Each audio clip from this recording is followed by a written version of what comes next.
So, in my exploration of ethical concept and how that directly correlates with stable physical occurrence, there are a couple of frustrations to the idea. So when the idea of Nasimov, where nothing something causes frustration, that frustration is unstable, and the only way for it to maintain stability is for it to reach a point of conceptual and physical balance that does not cause any other collision of motion, for the sake of putting it into simpler terms. So the idea is that if everything is an ethical concept, if everything that's happening around you is responding to your ethical behavior, your ethical ideology, your ethical balances in response to everything, then it means that there is nothing around you that is solidly happening without your response to it. This has major implications and confusions. If everything around me is the way it is because of how I'm responding to each and every possible concept of existence, then it means that in one way or another, with enough practice and thinking, I can change my situation automatically without any consequences to the physical environment that meet me in return. Pretty much saying, almost in a sense, this conceptual study leads one to believe that the ground that they step on can disappear if given a different response to reality. But that's not necessarily how I feel about this. I think that while there is solidity to the environment, here, let me take a break here. Let me say, to simplify the problem, if everything is an ethical concept, then there is nothing solidly happening for us to stand on, whether we're doing good or bad. But if everything is just about whether we're doing good or bad, then what we're standing on makes very little sense. I lost it here. I had it put together so well. If everything is where it is right now because of our ethical concept, then that means that there is nothing that is just happening the way it happens, regardless of whether we observe it or respond to it or not.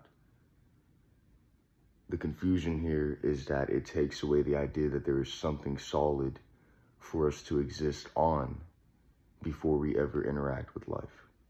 That's what it was. Now, here's the thing. I think that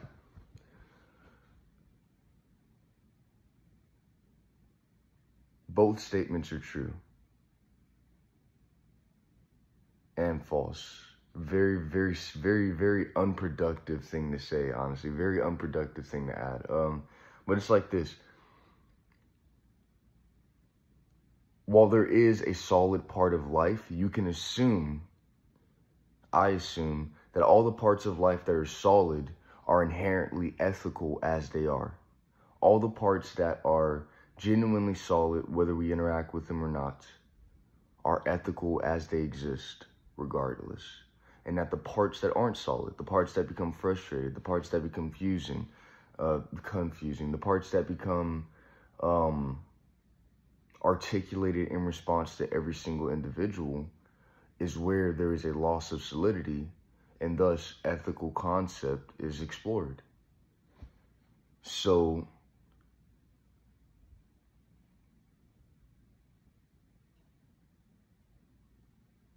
the ground exists before we do. No, I don't think that. But let's just say that it's like this.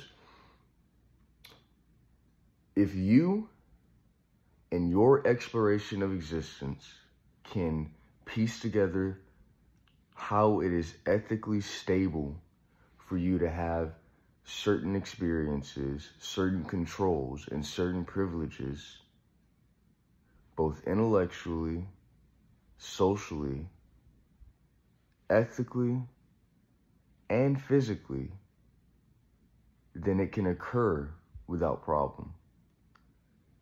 To put it in a different way, if you can figure out how something is okay to do, given all of the concept that you have to respond to around it, it will solidify as a healthy, safe, and comfortable experience. It will occur in a way that has no social collision, that has no intellectual collision, and that has no physical collision.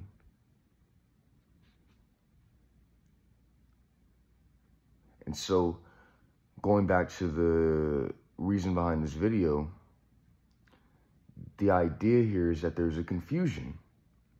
That if everything is just an ethical concept, then there is nothing that's just happening the way that it's happening, regardless of whether it's observed or not.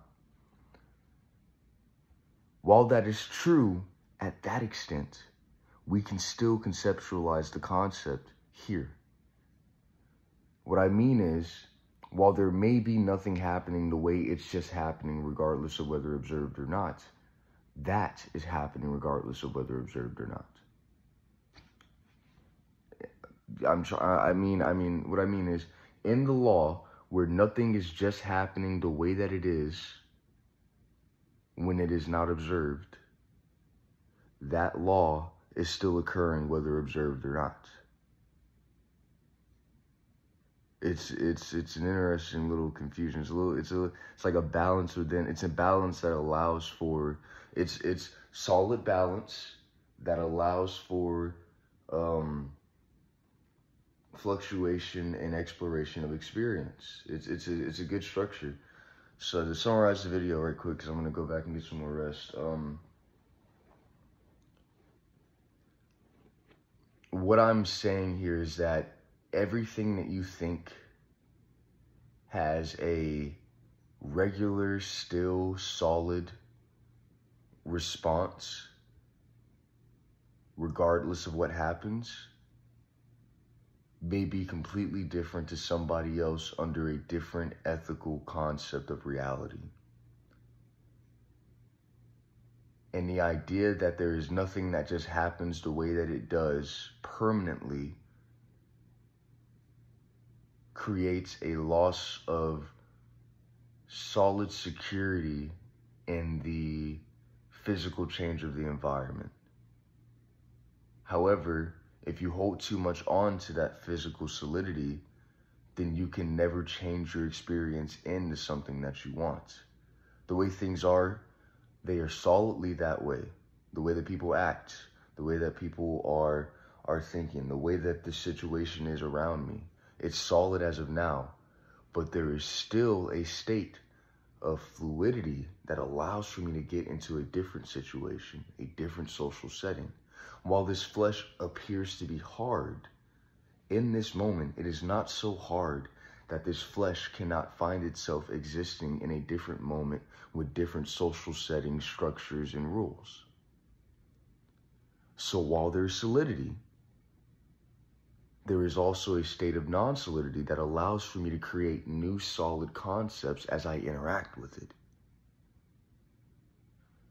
At this point of claim, I'm saying that it is completely possible without your observation, which if you don't understand it, you'll call it make-believe or imagination or crazy, for me to just exist in non-concept space and that be a real thing, whether you accept it or not, and to end up in a different reality in which I am getting what I want, regardless of whether it makes sense to you. I can fly. Okay, I'm done. I'm done. I'm done.